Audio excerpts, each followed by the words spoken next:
In Davao City and in Davao region, the church is very much involved in local politics and elections, but not in a way na sila ay nakikipag-medal doon sa politics, but they're helping people in sa pagboto ng maayos at mabilis ngayong 2025 national and local elections. At dito sa Davao City, matatagpuan yung ACECOM, isang merged organizations ng Catholic at ng mga laypersons para mapabilis at mapasaayos yung pagboto ng mga kababayang Davaoenyo.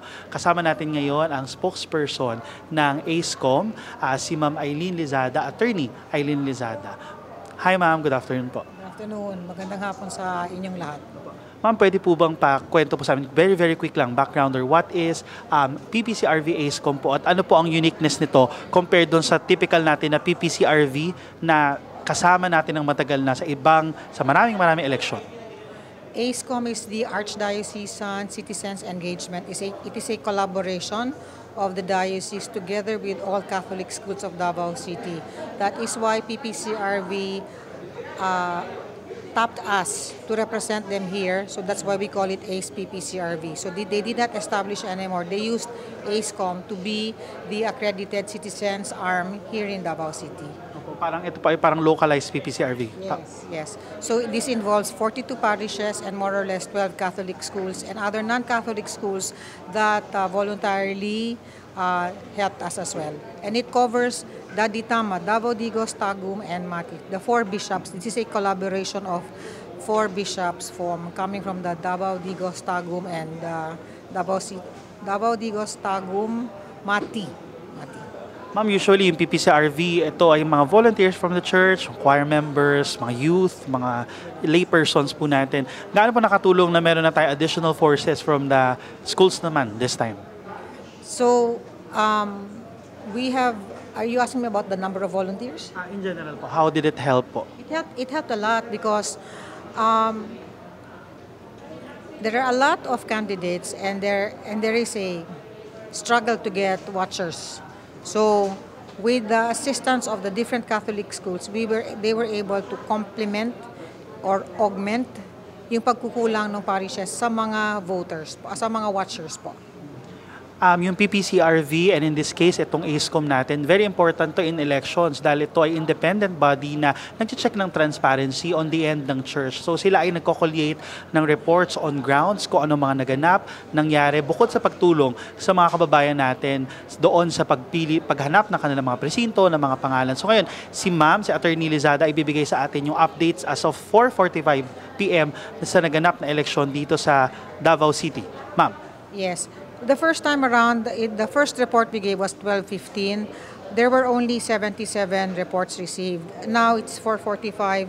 As of 4:45, we have a total of 100 reports received. The first report, touched on missing voters' names, ACM concerns, ballot concerns. Our poll watchers were denied entry, but that was resolved. COMELEC issued the memo. And then number 5, report on alleged election offense like giving of vote ballots outside of the VCs. But what is quite concerning now is the reports that we are receiving from the ground concerning overvoting, undervoting, and sometimes a name that they did not vote for crops up. So we have around 18 cases of this covering districts 1, 2, and 3. And this is as of 4:45. So right now, we are focusing our efforts in getting all of this data from the ground. Yung question dyan ng ating mga kababayan, what happens now? Pag nakuha niyo po yung mga ganitong report, incidents, ano po bang ginagawa dito ng PPCRV at ng ACECOM po natin? Number 1, ang ginagawa namin, ine-escalate namin sa COMELEC, ine-escalate din namin sa PPCRV National para aware both na anong nangyayari dito sa Davao City. Likewise, sinasabihan din namin ang watchers namin sa respective precincts or clustered precincts or voting centers. We tell them, report it to the Electoral Board, the EB, make it of record so that it is in the minutes. Importante that it is in the minutes. So yun ang pwede namin gawin. Aside from being, we at the ACECOM PPCRV, we will be as transparent as we can be to let the people know what reports we are receiving. We see a lot sa SOCMED, but we cannot rely on SOCMED alone.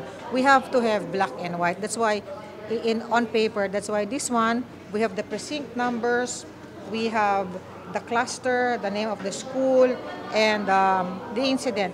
If I may read, District 1 to 2, District 1, dalawang cases po. Cluster 181, Balyok Elementary School, voted for 10 senators. However, the voter receipt reflected 11 candidates. The name of a candidate was added.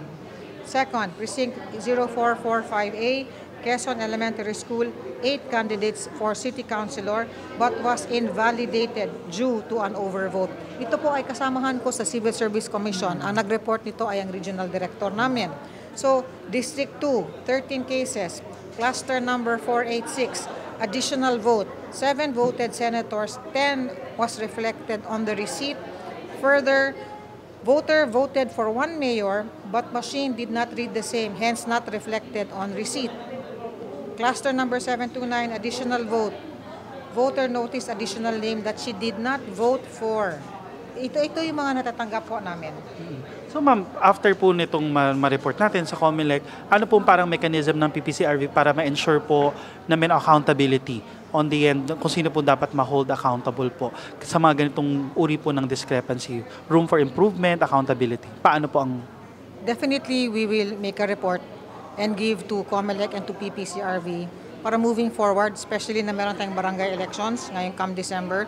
We will include all our assessment like itong mga polling places na hindi accessible sa mga persons with disability, nahirapan yung may mga wheelchair. So maybe it's high time that Davao would consider a mall type of voting for the PWDs or senior citizen kasi meron ng elevator, may escalator, meron ng aircon, meron pang silya. So may mga ramps. And because in one area, it is on record. She entered 6:30. She went to the voting center 6:30, 6:45. Nakalabas po siya ng alas 10. Umiyak na siya kasi ang tagal. So and then nagsabayan na yung regular voting hours ng 7 o'clock. So mas lalong natagalan yung mga senior citizen. Ma'am, last reminders po. Watch your vote. Let PPCRV know.